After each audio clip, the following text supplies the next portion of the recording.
नमस्कार। मैं आदित्य स्वागत करता हूं आप सबका अपने चैनल एडू फोरम एकेडमी पर। आज का हमारा टॉपिक है ज्योग्राफी सब्जेक्ट का क्लास 7 और चैप्टर 3। इसमें हम पढ़ेंगे हमारी बदलती हुई पृथ्वी। तो कल भी हमने पृथ्वी की बात करी थी, आज भी पृथ्वी की बात करेंगे। उस पे ज्वालामुखी, भूकंप, भूस्खलन। पृथ्वी पर परिवर्तन बेसिकली दो रूपों में होता है। एक आंतरिक बल के द्वारा परिवर्तन होता है और एक बाहरी बल के द्वारा परिवर्तन होता है। इसी के बारे में हम समझेंगे। इसमें ज्वालामुखी, भूकंप, भूस्खलन, फिर नदियों द्वारा जो परिवर्तन किया जाता है, इनके बारे में समझेंगे। तो आइए अपने टॉपिक पर चलते हैं।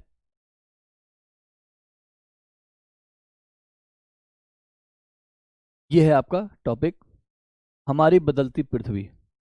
तो हमने कल देखा था ना कि स्थलीय जो स्थल भाग है वो प्लेटों के रूप में विभाजित है और उस पर कई बड़ी और छोटी प्लेटें पाई जाती हैं। अब इसको भी हम बाद में समझेंगे जब और डीप में पढ़ेंगे। राइट, यहाँ हमें समझने की जरूरत है कि इन्हें हम स्थल मंडलीय प्लेट कहते हैं, जो अनेक प्लेटों में विभाजित है। राइट, अब ये प्लेटें हमेशा बहुत धीमी गति से मूव करती हैं चारों तरफ। और मूव करने का रीजन क्या है? क्योंकि पृथ्वी के अंदर भी एक मूवमेंट है। हमने लावा देखा था, लावा भी गति करता है। तो उसी के कारण पृथ्वी का जो स्थल मंडल है उस पर जो प्लेटें हैं वो भी आगे पीछे होती है, यानी धीरे धीरे सरकती हैं। हालांकि उनके उनके गति करने का दर बहुत कम है, यानी बहुत कम ही स्पीड से वो गति करती हैं, लेकिन वो करती हैं। राइट, जैसे कई साल में कुछ मिलीमीटर खसका, ठीक है ना। तो इसी हिसाब से ये प्लेटें भी हिलती डुलती हैं। पृथ्वी के अंदर पिघले हुए मैग्मा की गति के कारण ऐसा होता है। राइट, अब प्लेट के इस गति के कारण सतह पर परिवर्तन होता है और इसके आधार पर हम दो बलों में इसको विभाजित करते हैं कि पृथ्वी पर इस पर जो भी परिवर्तन हो रहे हैं उसके लिए दो बल उसके कारण हैं। कौन कौन से? एक है अंतर्जनित बल यानी एंडोजेनिक फोर्स, और एक है बाह्यजनिक बल यानी एक्सोजेनिक फोर्स। तो जो एंडोजेनिक फोर्स है उसका कारण पृथ्वी के अंदर ही मौजूद है, लावा है, मैग्मा है, ये सब गति करते हैं। उसी की वजह से स्थल का भाग भी कुछ सालों में, कुछ सदियों में कभी दूर होता है, कभी पास होता है। हम ये समझेंगे बाद में कि सभी प्लेटें कभी एक थी, बाद में प्लेटें टूटती हैं, फिर वही बाद में फिर आपस में जुड़ती हैं, टकराती हैं, पर्वत का निर्माण होता है, फिर भ्रंशोत पर्वत हमने देखा था। राइट, तो जो पृथ्वी के अंदर है जिसके कारण स्थल में परिवर्तन हो रहा है उसको हमने इंडोजेनिक फोर्स कहा है। राइट, उसके बाद है बहिर्जनिक यानी कि एक्सोजेनिक फोर्स यानी बहिर्जनिक बल। राइट, अब अंतर्जनिक बल से अचानक से परिवर्तन होता है। जैसे पृथ्वी के अंदर सपोज कि कहीं किसी एनर्जी ने हीट किया और उससे एक तरंग पैदा हुई, एक वेव्स बना, और वही वेव्स जब धरातल पर पहुंच गया तो वो भूकंप हो गया। इसे हम और समझेंगे। फिर दूसरा है आकस्मिक घटना, है वह है ज्वालामुखी। पृथ्वी के अंदर लावा है, अब ये लावा भी तो उबल रहा है, ये बाहर आने की कोशिश करेगा। तो जहां पे स्थलीय प्लेटें कमजोर होंगी वहां से अचानक से ज्वालामुखी निकल आएगा, मतलब मैग्मा बाहर आ जाएगा, और यही मैग्मा कुछ सदियों बाद फिर लावा बन के पृथ्वी के अंदर चला जाएगा। राइट, तो ये हो गया पृथ्वी के आंतरिक बल यानी इंडोजेनिक फोर्स के कारण। इसके अलावा भूस्खलन भी होता है। अब भूस्खलन कैसे होता है कि जब दो प्लेटें एक दूसरे के ऊपर टकराई तो भारी प्लेटें नीचे चली गई और हल्की प्लेट ऊपर आ गई। अब एक समय बाद इसमें भी कुछ फोर्स लगेगा, कुछ बल लगेगा, फिर ये प्लेट, इस पर जो निर्माण है ये फिर एक समय बाद टूटेगा, जैसा पर्वतों में होता है। तो उसे हम भूस्खलन कहते हैं। राइट, ये आकस्मिक परिवर्तन है। इसके बाद नदियों द्वारा परिवर्तन किया जाता है, समुद्रों के द्वारा परिवर्तन किया जाता है। तो उसे हम बारी बारी से समझेंगे क्या परिवर्तन है। तो पृथ्वी की गतियां, अंतर्जनित बल और बहिर्जनित बल। अंतर्जनित बल के आकस्मिक बल और पटल विरूपण बल, यानी कि जिससे पटल यानी स्थल पर जो उसका रूप परिवर्तन हो जाता है, उसका रूप बिगड़ जाता है, राइट। तो आकस्मिक बल में भूकंप, ज्वालामुखी और भूस्खलन ये होता है, और पटल विरूपण में पर्वत निर्माणकारी बल लगते हैं, राइट। इसके बाद बहिर्जनित बल में अपर्दन और निक्षेपण होता है। अपर्दन क्या होता है ये हमने कल समझा था। फिर अपर्दन और निक्षेपण के लिए नदी और बहता हुआ जल जिम्मेदार होता है। पवन, समुद्री तरंग और हिमनद ये इसको प्रभावित करते हैं। कैसे करते हैं यही बात हम समझेंगे। यहां पे थोड़ा सा देख लीजिए कि स्थल मंडली प्लेट भूपरपट्टी पे कई छोटी बड़ी प्लेटें हैं, कुछ कठोर हैं और कुछ लचीली हैं यानी कमजोर हैं, राइट। तो असमान आकार की ये प्लेटें होती हैं और इन पर महाद्वीप और महासागर की सतहें टिकी हुई हैं।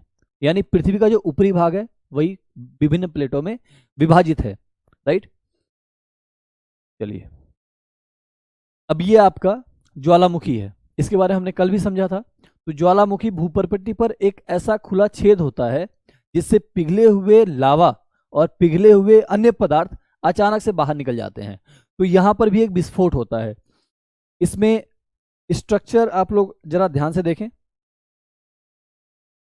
तो विस्फोट होने के बाद ऊपर से जो निकलता है वहां से राख और गैसें निकलती हैं, राइट। इसके बाद इसके कई निकास हो सकते हैं जहां जहां प्लेटें कमजोर होंगी, ठीक है ना। तो इस निकास को ये निकास पॉइंट हो गया, इसे वेंट कहते हैं। और ये लावा है, ये हमने कल भी देखा था, यही बहता है, ठीक है ना।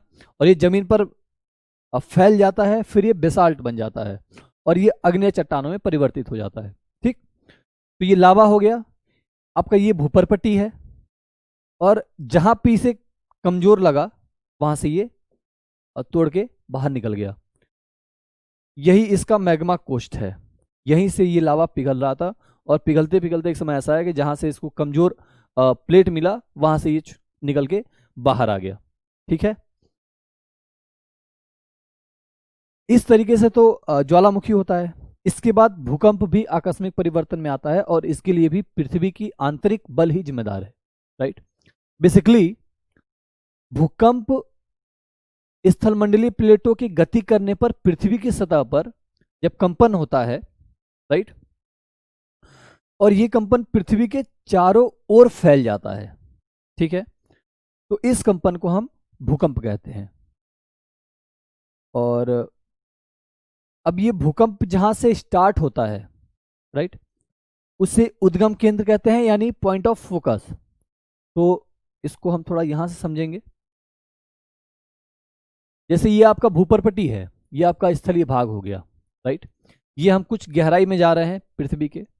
तो ऐसा एक जगह है जहां पर पृथ्वी के अंदर से कोई फोर्स लगा, अचानक से हिट किया और फिर पृथ्वी का वो स्थलीय पार्ट हिल गया, मतलब कांप गया। और इसके बाद यहां से एक तरंग उठी और ये तरंग चारों तरफ बिल्कुल उसी गोल गोल दिशा में चारों तरफ फैलती हैं, राइट।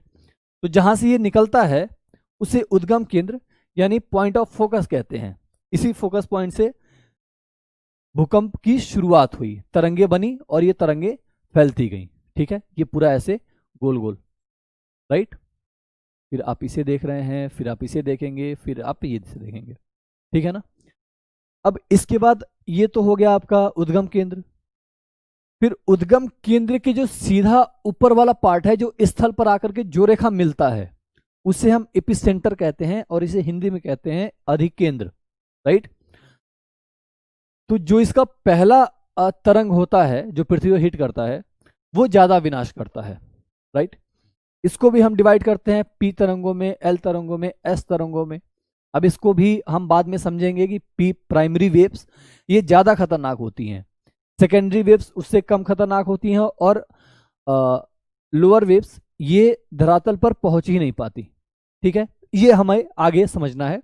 फिलहाल आप ये समझिए कि एक उद्गम केंद्र होता है जहां से फोकस, जहां से ऊर्जा निकलती है, और एक अधिकेंद्र होता है, उस ऊर्जा के जो सीध में जो पहली तरंग होगी उसे हम अधिकेंद्र कहेंगे, ठीक है ना। तो ये हो गया आपका भूकंप।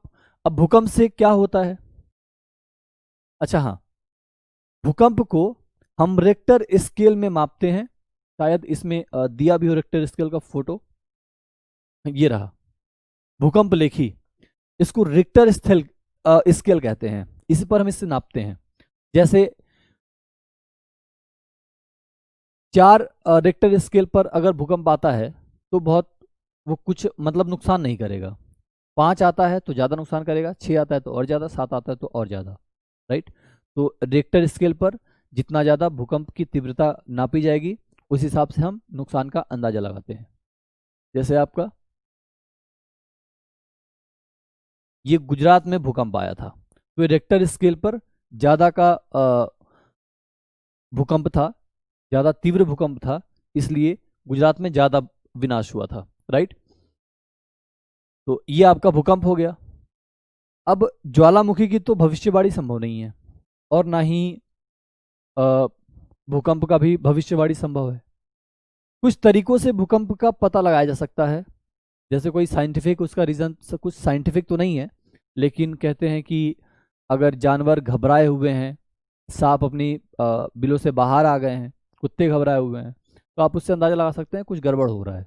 तो वहाँ से आप कुछ कुछ अंदाज़ा लगा करके सावधानी बरत सकते हैं। उसके अलावा कुछ ऐसे साइंटिफिक कोशिश जरूर की गई है कि कुछ मिनट पहले, कुछ सेकंड पहले पता चल जाए ताकि हम सावधानी बरत सकें। इसके अलावा एक तरीके से सावधानी और बरती जाती है। कुछ क्षेत्र होते हैं जिन्हें हम कुछ ऐसे क्षेत्र होते हैं जिन्हें हम कहते हैं कि यहाँ पर भूकंप ज़्यादा आते हैं। तो भूकंप ज़्यादा आने की वजह से उस क्षेत्र के लोग अपनी जीवन शैली, अपना घर बार इसी तरीके से डेवलप करते हैं ताकि भूकंप आने पर उन्हें कम से कम नुकसान हो। ठीक है, जैसे अगर आप यूपी और बिहार में हैं तो वहाँ पर कम भूकंप आते हैं, तो आप ऐसे घर नहीं बनाते कि भूकंप के झटकों से वो सुरक्षित हों। लेकिन ऐसी जगह जहाँ पे रेगुलर भूकंप आते हैं वहाँ लोग ऐसी व्यवस्थाएं रखते हैं, ऐसे घर बनाते हैं, अपने सुरक्षित रहने के तरीके ढूंढ लेते हैं ताकि भूकंप आए और चला जाए तो ज़्यादा कम से कम नुकसान हो। ठीक है ना, तो ये आपका वही है इसमें जो लिखा हुआ है।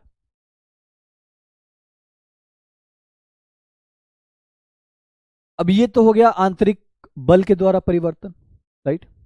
इसके बाद बाहरी बलों के द्वारा भी परिवर्तन होता है। इसमें रूप परिवर्तन होता है, पर्वत निर्माणकारी गतिविधियां होती हैं, फिर प्लेट विवर्तनिक, वही जो प्लेट खसकती हैं एक दूसरे से कभी दूर जाती हैं कभी पास आती हैं, राइट। तो इसमें बाहरी बल में जो सबसे प्रमुख कारक है वो नदी है, राइट। नदी के बाद समुद्र है, ये ज़्यादा परिवर्तन करते हैं स्थल के स्वरूप में। कैसे करते हैं कि अपक्षय और अपर्दन दो तरीके से दृश्य भूमि लगातार चेंज होती है, विघटित होती है, टूटती फूटती है, राइट, उसमें परिवर्तन होता है। तो पृथ्वी की सतह पर शैलों के टूटने से इसे ही अपक्षय कहते हैं। हमने कल देखा था ना कि चट्टान है, वही चट्टान एक समय के बाद टूटता है, फिर अवसाद बनता है, तो ये जो अपने आप टूटा ये अपक्षय हुआ। और अगर ये किसी फोर्स से टूटा, सपोज कि एक नदी एक पहाड़ से उतर रही है और एक ऐसी जगह गिरी जहां पर उसे सपोर्ट नहीं मिला, तो झरना बनाया उसने। झरना बना के जब काफी ऊंचाई से उसका पानी जमीन पर गिर रहा है तो उसमें फोर्स ज्यादा है, तो नीचे की प्लेटें धीरे धीरे काटी जाएंगी। जो नीचे की प्लेटें काटी जाएंगी तो उसे हम अपर्दन कहेंगे। अपर्दन यानी किसी फोर्स के द्वारा किया गया परिवर्तन या तोड़फोड़ किया गया। और अपक्षय जो अपने आप कोई चीज समय के साथ टूटे फूटे। ठीक है, तो इस तरीके से अपर्दन और अपक्षय के द्वारा स्थल के रूप में परिवर्तन होता है, राइट।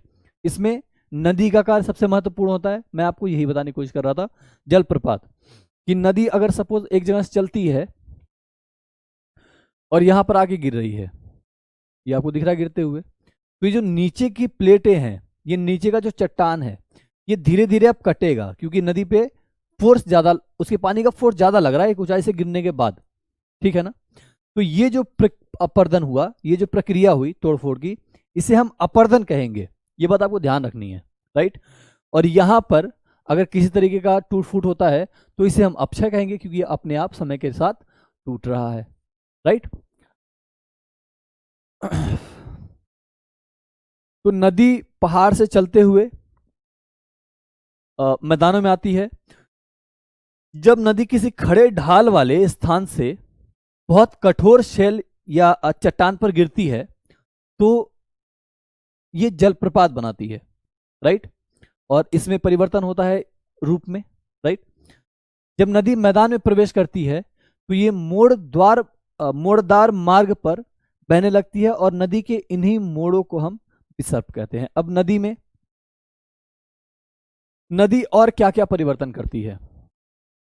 तो नदी जब चलती है तो हमने देखा कि एक तो चट्टान को इसने काटा, कठोर चट्टान को काटने के बाद उसका जो मलबा है वो अपने साथ बहा करके ला रही है। जब बहा के ला रही है तो दूर से दूरी तय करते हुए पहले तो मलबा इतना बड़ा था, फिर घिसते घिसते इतना बड़ा हुआ, फिर इतना बड़ा हुआ, फिर इतना बड़ा हुआ। अब ये मलबा बिल्कुल छोटा हो गया, फिर भी जो टूटे हुए पार्ट हैं वो भी इसके साथ बह रहे हैं जब तक कि उन्हें कहीं बिछने का जगह ना मिल जाए, राइट। तो ये अपने साथ आती है तो बाढ़ का मैदान बनाती है, ठीक है।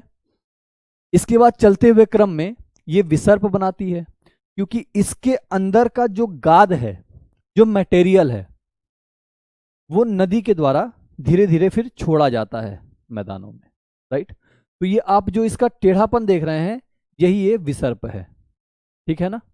इसे हम विसर्प कहते हैं, राइट। क्योंकि नदी सीधे ही जा रही थी लेकिन यहां पर कुछ फंस गया तो नदी ने रास्ता बदल लिया, ठीक है ना।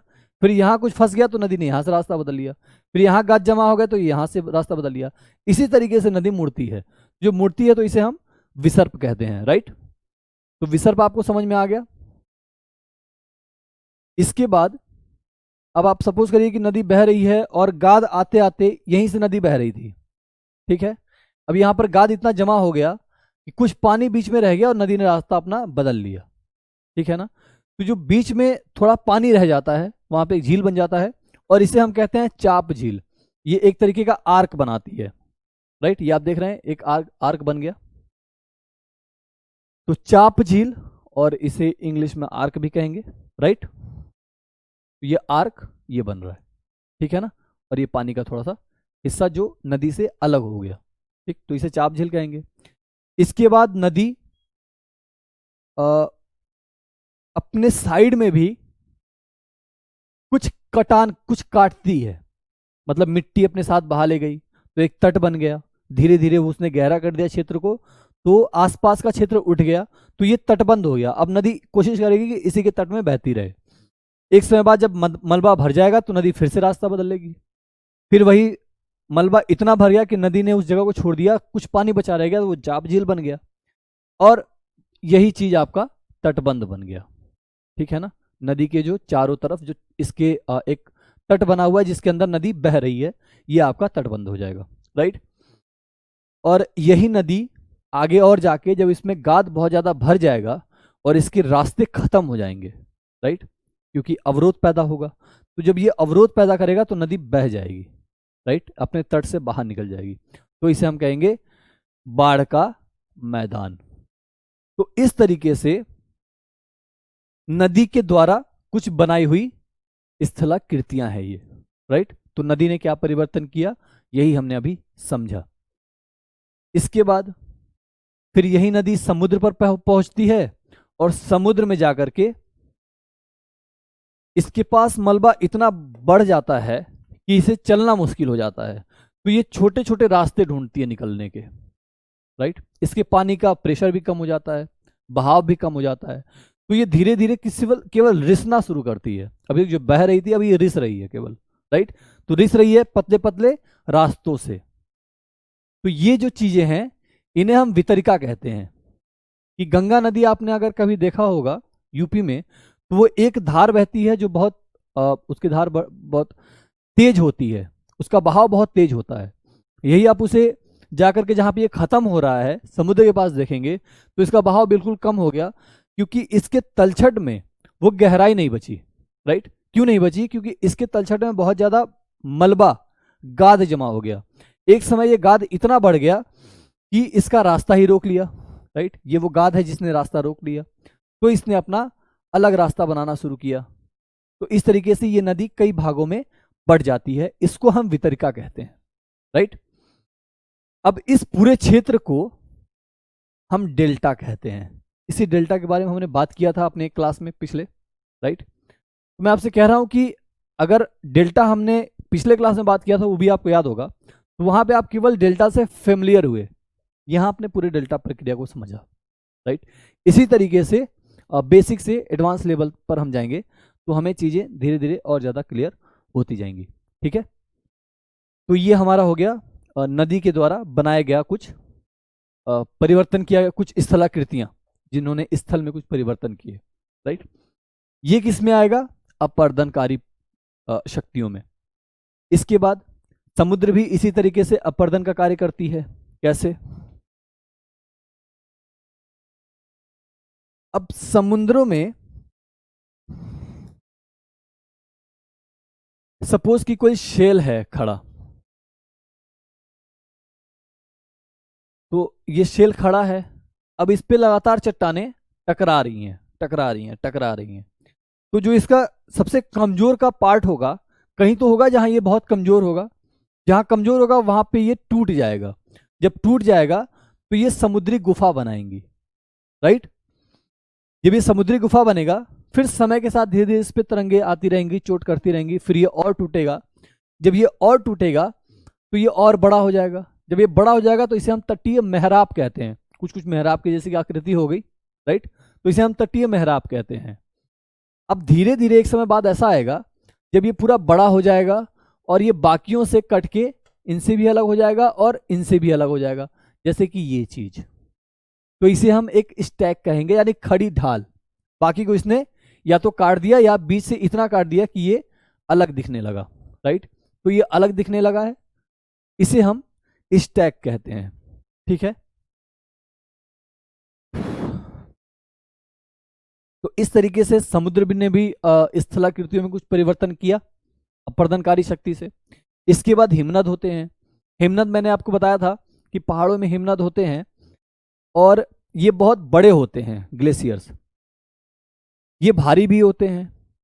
तो जिस क्षेत्र पर ये टिके होते हैं वहां से धीरे धीरे खसकते हैं, सरकते हैं आगे पीछे होकर के। तो सरकने के क्रम में ये कुछ तोड़ फोड़ करते हैं। कि सपोज आपको ये पूरा अच्छे तरीके से दिख रहा होगा, मैं इसे थोड़ा और बड़ा करता हूं। ये आप जो सफेद पार्ट देख रहे हैं ये हिमनद है, राइट, बर्फ से ढका हुआ पार्ट। और जो आप ब्लैक पार्ट देख रहे हैं ये पर्वत है, यानी स्थल। अब इन चट्टानों में ये हिमनद है, ये थोड़ा कभी कभी ये थोड़ा इधर खसका, तो यहां के कुछ क्षेत्र इसने तोड़फोड़ कर दिए। कभी इधर खसका तो यहां कुछ क्षेत्र तोड़फोड़ कर दिया। तो इस तरीके से ये भी तोड़फोड़ करता है, राइट। तो ये कठोर चट्टाने गुलास मिट्टी और पत्थरों को अपर्दित कर देता है, यानी तोड़फोड़ कर देता है, उसमें अपर्दन कर देता है, राइट। और गुलाशमी मिट्टी और पत्थरों से भूदृश्य का अपर्दन करती है। और इस तरीके से यहां पर गहरे गर्त का निर्माण होता है। एक समय ऐसा आएगा कि ये जो आपको दिख रहा है, सपोज करना है, ये धीरे धीरे कटा कटा कटा कटा करते करते ये बराबर हो गया और यहां पर एक हिमनद बन गया। अब यही हिमनद फिर इसको उस जगह को और काटेगा, फिर और काटेगा, फिर और काटेगा, फिर गहरा बन जाएगा और इसे गर्त कहेंगे, राइट। जब यहां से बर्फ पिघल जाएगी, जब थोड़ा सा पानी बचेगा, तो यही बड़ी खूबसूरत झील भी बन जाएगी। तो इस तरीके कई झील के उदाहरण आपको भारत में मिलेंगे, ठीक है ना। उत्तराखंड में इस तरीके की झील है। तो ये अपर्दनकारी शक्ति क्या हुआ? हिमनद के द्वारा, ठीक ना। हिमनद ने इसमें परिवर्तन किया, यहां पर एक झील बना देगी या यहां पर एक गड्ढा बना देगी, गर्त बना देगी, राइट। तो हिमनद के द्वारा लाए गए पदार्थ जैसे छोटे बड़े शैल, रेत, तलछट, ये सब मिट्टी में निक्षेपित हो जाते हैं और ये निक्षेप फिर हिमनद हिमोड़ का निर्माण करते हैं, राइट। तो इस तरीके से हिमनद ने भी कुछ परिवर्तन किया स्थलाकृतियों में। फिर हवा भी कुछ परिवर्तन काम करती है, जैसे मैंने आपको कहा था। हालांकि इसमें तो रेगिस्तान की बात कर रहा है, लेकिन हवा में इतनी ताकत होती है कि वो बड़े बड़े पर्वतों को भी काट देते हैं। जैसे अरावली पर्वत है, तो अरावली पर्वत आज वो देखने में बिल्कुल सपाट दिखेगा, केवल कुछ चट्टानें बची होंगी, लेकिन समय के साथ हवाओं ने ही उसका अपर्दन किया। उस पर धीरे धीरे धीरे धीरे धीरे धीरे उसमें कटाव होता रहा हवाओं के द्वारा, राइट। तो ये हवाएं बड़े पैमाने पर रेगिस्तानों के स्थलों में कुछ परिवर्तन करती हैं, वहां की आकृतियों में कुछ परिवर्तन करती हैं। वो क्या करती हैं कि रेगिस्तान, ये आप देख रहे हैं, आप इस रेगिस्तान को देखिए, यहां पर आप तरंगनुमा कोई आकृति देख रहे हैं, राइट। अब बेसिकली क्या हो रहा है कि हवा आया और ये सबसे बड़ा अवरोध है, तो एक टीला हमें दिख रहा है। अब यहां से ये रेत उड़ जाएंगे हवा के अंदर और ये फिर बहा करके कहीं और ले जाएंगे। जो भारी कण होंगे वो तो कुछ दूरी पर जाकर निक्षेपित हो जाएंगे, यानी कुछ दूरी पर जाकर के वहां पे छोड़ दिए जाएंगे हवा के द्वारा, और जो हल्के होंगे जिन्हें हवा वहन कर सकती है वो कुछ और दूर तक बहा के ले जाएगी। तो यहां से ये हटा करके ये टीला ये कहीं और बना देगी, तो हम वहां पे छत्रक यानी कुछ छत्ते की आकार की चीज देखते हैं, राइट। उसी तरीके से वहां पे कुछ टीले बन जाते हैं रेगिस्तानों में। तो ये रेगिस्तान में टीले की जगह में परिवर्तन होता रहता है हवाओं के द्वारा। तो हवाओं ने स्थलाकृतियों में कुछ परिवर्तन किया, राइट। अच्छा, जब बालू के कण महीन और हल्के होते हैं तो हवा उनको उठाकर बहुत दूर ले जाती है, और जब ये बालू के कण बहुत बड़े क्षेत्र पर छोड़ दिए जाते हैं, राइट, तो इसे लोएस कहते हैं। तो लोएस अब आप समझ जाएंगे क्या होगा, और चीन में ऐसे बड़े बड़े लोएस पाए जाते हैं, राइट। चलिए, तो ये तो हो गया आपका थर्ड चैप्टर का पूरा डिस्क्रिप्शन। अब हम इसे और डिटेल में नेक्स्ट क्लास में भी पढ़ेंगे, नेक्स्ट मतलब नेक्स्ट क्लास के बुक में, ठीक है, जैसे 9th में, फिर 11th में, फिर 12th में, ठीक है। तो यहाँ के लिए इतनी बातें थी। अब इन्हीं से इन प्रश्नों के आपके उत्तर देने हैं कि प्लेटें क्यों घूमती हैं। इसको हमने कुछ तो कल के भी क्लास में समझा था और कुछ आज के भी क्लास में समझ लिया। तो इसका आंसर आपको मिनिमम 20 और मैक्सिमम 50 में देना है, इन सारे का आंसर देना है। तो इसका आप आंसर लिखिए, और लिख करके अगर आपको लिखने में कोई समस्या होती है तो आप उसे स्कैन करके या फोटो खींच के मुझे व्हाट्सएप भी कर सकते हैं। मेरा नंबर यहाँ पर स्क्रॉल हो रहा है, व्हाट्सएप नंबर, ठीक है। वहाँ से हम चेक करेंगे और समझेंगे क्या प्रॉब्लम हुई, ठीक है। तो इन सब के आंसर आप लोग लिखने की कोशिश करिए। हम डिस्कस करेंगे इसके ऑब्जेक्टिव क्वेश्चंस। इनमें से कौन सी समुद्री तरंगों की विशेषता नहीं है, राइट। तो समुद्री गुफा, ये समुद्री तरंगों के द्वारा ही बनाया जाता है। किनारा, ये भी समुद्री तरंगों द्वारा बनाया जाता है। शैल यानी चट्टान, ये हमने देखा था कि चट्टान कैसे बनता है। तो ये शैल जो है ये समुद्री तरंगों की विशेषता नहीं होगा, राइट। फिर हिमनद का निक्षेपण, ये विशेषता किसका है, हिमनद का निक्षेपण, बाढ़कृत मैदान, पुलिन या हिमोड़। तो हमने अभी पढ़ा ना, हिमोड़, हिमनद के द्वारा हिमोड़ बनाए जाते हैं, राइट। इसके बाद पृथ्वी की आकस्मिक गतियों के कारण कौन सी घटना होती है। तो बाढ़कृत मैदान नदी के द्वारा बनाया जाता है और एक लंबे समय में बनता है, यही हमने देखा। फिर वलन, वलन यानी वलन मतलब मुड़ना, ठीक है ना। तो चट्टानों में वलन ये भी समय के साथ लंबी प्रक्रिया के साथ होता है, ठीक है। तो जल्दी इसमें से क्या होता है, आकस्मिक घटना, ज्वालामुखी अचानक से फूटता है, ठीक। इसके बाद छत्रक शैलें पाई जाती हैं। तो छत्रक शैलें रेगिस्तान में पाई जाती हैं, वही जो हवाएं बहा कर लाती हैं और एक जगह इकट्ठा हो जाता है। तो हमने एक टीला टिब्बा टाइप की चीज देखी, वही छत्रक शैलें हैं, राइट। फिर चाप झील कहाँ पाई जाती है, तो नदी घाटी में, ठीक है ना। ये आपके ऑब्जेक्टिव क्वेश्चन हो गए। चलिए, अब हम मिलेंगे अपने नेक्स्ट क्लास में, ठीक है। कोई समस्या हो तो आप पूछिए, कोई कंफ्यूजन हो तो आप कांटेक्ट करिए, ठीक है guys. Thank you very much.